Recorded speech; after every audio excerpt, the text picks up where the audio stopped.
Hello, everyone. Hello, welcome back. Welcome back. I am Tracy Smalls, a certified life coach and an author. Thank you once again to all of my YouTube subscribers, particularly the new ones that have decided to follow me within the last few days. I appreciate you so much. I promise you, you will never be disappointed. And if you are at any time, let me correct myself or explain if there's anything that you may have questions about regarding what I'm saying or doing. But I want to start this video off really quickly and just saying a couple of things or a few regarding a video, that I just posted a few days ago concerning the spiritual whistleblower. I don't believe in talking about another person over and over and over again. I just don't believe in doing that unless it's a situation where I have to bring some correction, or if there's a situation where I feel like, wait a minute now, this is just not right. The information that she's sharing is just not right. Because I know that from one of the comments, a lot of people feels like in the this community with the content creators, maybe on Facebook or YouTube, talking about narcissism. It is getting to the point to where it's getting very catty. This is the first time I've uploaded a video regarding narcissism within the last few days and months, because I was so focused on everything else that I was doing, as I've expressed. Just listening to this woman, I could see why it's going on and on and on and on, because people are constantly having to defend themselves against her. It's just like you could bring on correction to anyone or any situation. You don't have to be volatile. You don't have to be toxic in your delivery. But if someone is saying something regarding you that is incorrect, you have every single right in this world to correct it, defend yourself, and share your side of what's the truth. So, in saying that, this is one of the reasons why I've decided to take the approach when I hear something that she's saying. Yes, I will bring some correction to it if I feel that it is necessary. Do I listen to her? Yes, sometimes I do listen to her, because I do believe that some of the information that she is sharing is correct. And then there's some that is extremely volatile and very toxic. Now, for me, I know how to, like I said in the last video, eat the meat and throw away the bone. I know who she is from just listening to her. I see who she is from just listening to her. Folks are always, saying you can't judge a person. Yes, you can judge a person according to what they're displaying. If I've never heard this woman say a word and I'm calling her toxic from just watching her, or just an everyday activity, just, watching the way that she moves, the dress, whatever the case may be, and I'm judging her, then yeah, I can see that that could be wrong. But if you're judging an individual according to what they're saying, yes, you have every right to judge according to what you're saying. It's just like on the reality TV shows. A lot of the reality uh, cast members have a tendency of saying, they're being judged, by folks who's watching them on television. Well, you're being judged by what you're displaying out there. That's just the bottom line. You're being judged. Now, I listened to this woman video, I think it was yesterday. And yes, if you're the common denominator in every situation, yes, you may very well be the problem. I actually ordered her book. And yes, there was a time I've heard her talking about the situation with her parents and her grandparents and how toxic everyone was. They were all narcissists. I mean, she went down a list of the people in her family that are narcissists. So to say she was so upset over something that a woman has done to her, it baffles me. It really do baffle me. You can't Every single time someone gets on her bad side, she finds a situation that may have been discussed with her or something that she saw, and she begins calling this individual a narcissist. Everyone that she comes across, they're narcissistic, and it's crazy to me. But unfortunately, a lot of people who are new to this, they would believe her. And that's the sad part. A lot of people will actually believe her. And that's the part that I'm trying to get people to understand. You don't have to get out here and uh, trash other people just to get your point across. I don't agree with a lot of the things that Derek Jackson has done. A lot of what these people have done, I don't agree with it, but I'm not going to get out there and just bash them. I'm going to say what I think about it, and then I'm going to leave that situation alone. Because as I was going through it in my former marriage, as I was going through it with my ex husband, there were times that I've listened to Derek Jackson, and yes, he have helped. So if you think about it in this content, um, you have preachers that knows the Bible inside out, could quote it inside out. But does that necessarily mean that they're doing everything that they should be doing? It doesn't mean that. So just because you're educated in what you're saying and educated in what you're doing, it doesn't make the other parts of that person's life okay. They may have some serious issues. Remember this, for those of you that are really in church and you're Bible scholars, you read your Bible. The devil was kicked out of heaven, and he knew the word. He knew the word of God big time. So just because she knows it, I don't think that it qualifies her to get out here sharing information in such a bitter and toxic way, because then you'll begin, folks would start attaching themselves to her. It's just like a toxic parent. Whatever it is that they're going through, they spew it over into the lives of their children, and that generational curse continues to go on and on. So once again, just be careful in what you're doing. All content creators are not messy. We're all not messy. Just like all white folks are not prejudiced, all black folks are not out here being criminals. You can't put everybody into the same category, because it's just not being fair. Although there's a lot of people out here who is messy as heck. I mean, just completely messy. But enough of that. For my new subscribers, let me explain to you who I am and where I am and how I got to this point.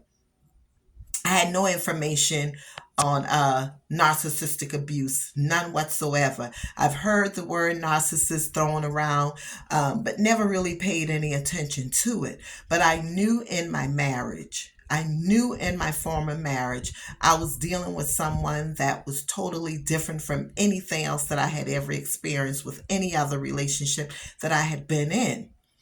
It felt demonic.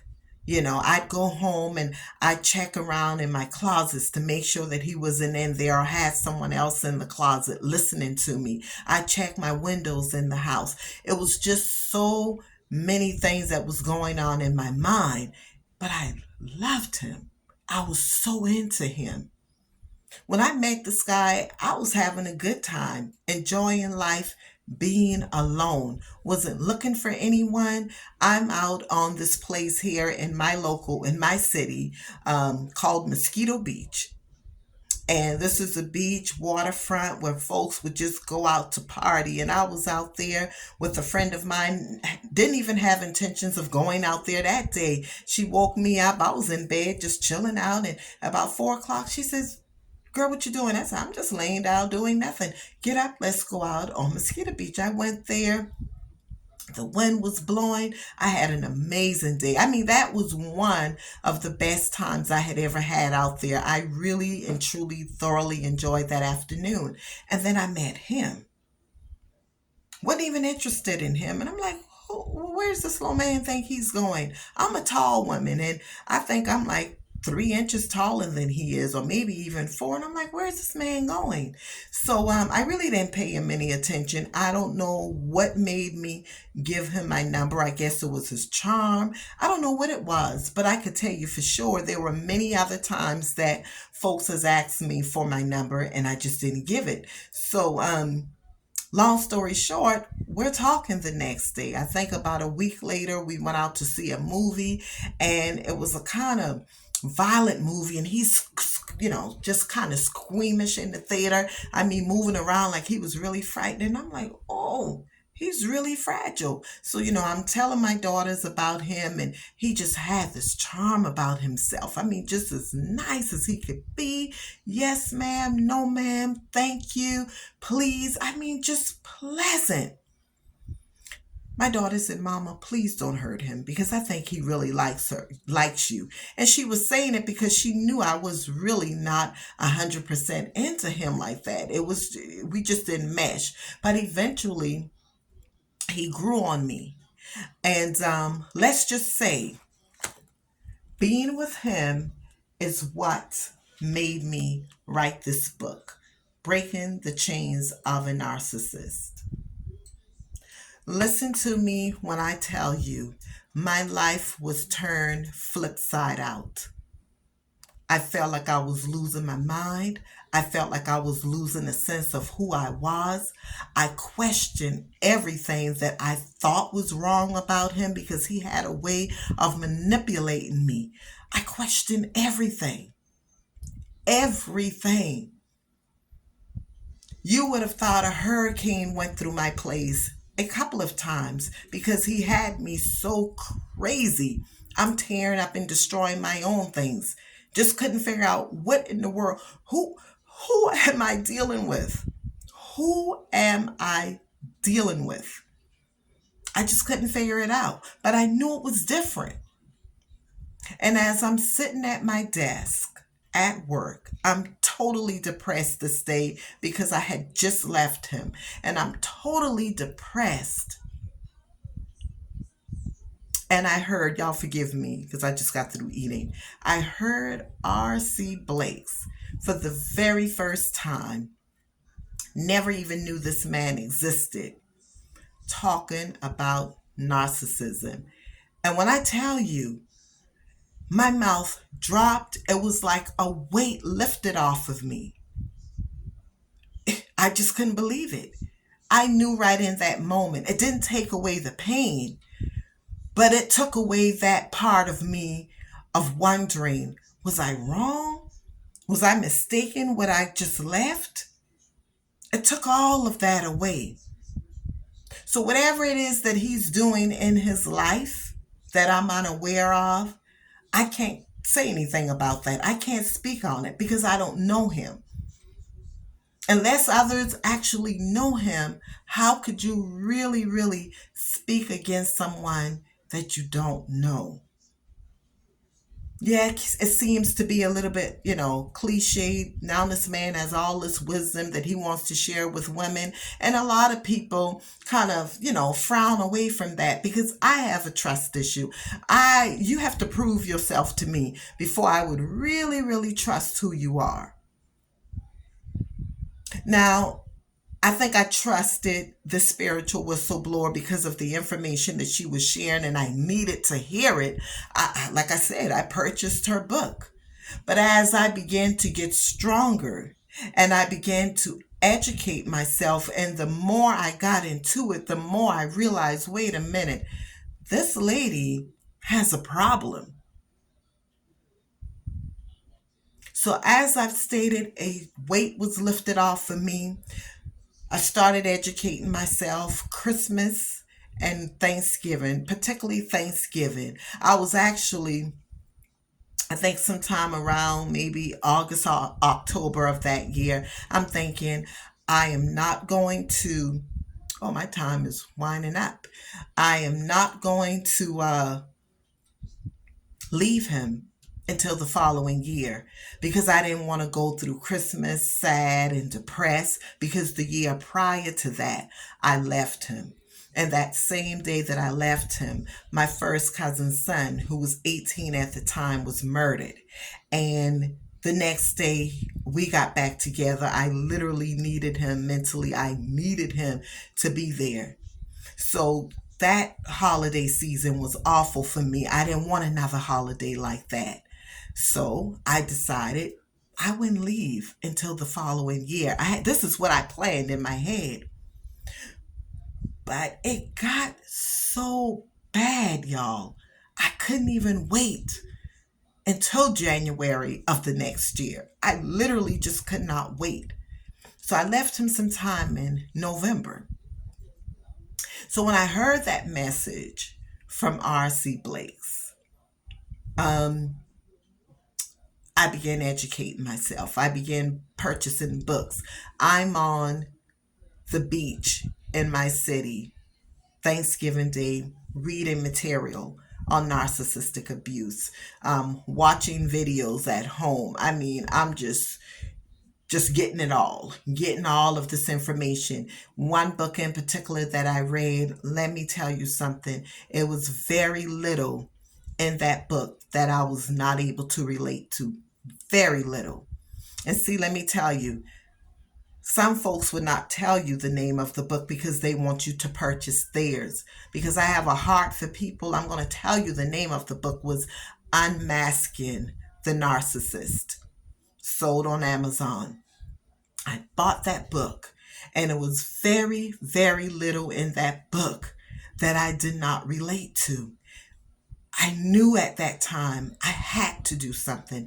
I had to write a book to help someone out there to get over the pain, get through it.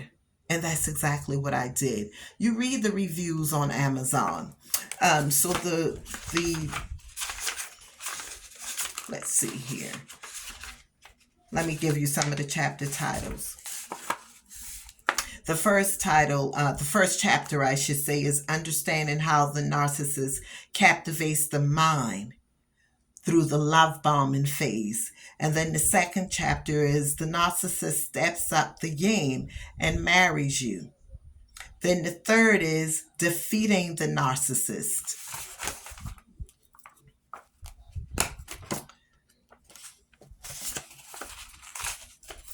This is a little something about me, so I'm going to read it to you. That's literally in the book.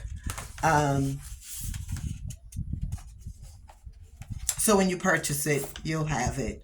I believe my life was destined to encourage women of all ages, nationalities, and backgrounds through the sharing of the traumas and victories of my personal life experiences. Testimonial, the tragedies of my life has been complex and at times are baffling. The recovery process is ongoing, but I remain resilient and resolute. It is my sincere hope that this book will serve as a conduit to all whom seek insight and resolve on their prospective situations. So, yes, it's easy to get caught back up into it again. You have to make your mind up that you would never, ever, once you're out of it, allow someone else to trap you like that ever again. So I think what I want to do is I may go live one night. I'll post it, and I may go live one night so that if you have any questions that you may want to ask me, please feel free. You could send me an email to booksuccess792 at gmail.com. You could reach out here on YouTube. I am on Facebook as well under Tracy Smalls. You could follow me there also, although most of my content will be on YouTube. So listen, you guys, it's not, I'm not here to bash anyone, but as I've stated, she needs some help. the spiritual whistleblower definitely needs some help. And if anyone has, mentions to her that I've done this video, I'm sure she would go on a rant, or in her mind, she may not, because, oh, that's just that little old channel. But let me tell you something. Don't be fooled by the numbers, because I could guarantee you the quality is definitely here. I'm not moved by numbers. I'm not moved by what I see, because, see, I know what I know. And everyone who needs to hear it, I can assure you, will hear exactly what it is that I need them to hear, or the Lord needs them to hear. Narcissism is real, and it destroys homes, it destroys lives. Okay? So take care. Always remember, healthy mind, joyful life. Live your best life. Until next time, cheers.